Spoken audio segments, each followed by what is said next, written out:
I showed this Magsafe stand before that I made for my iPhone charger, and it worked great, except the way it was designed, it was kind of topple over easy.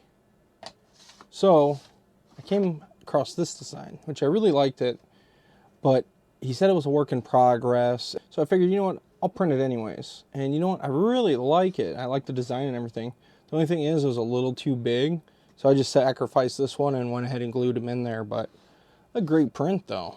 I like it. Needs some adjustments, but I think he has a good print going on there.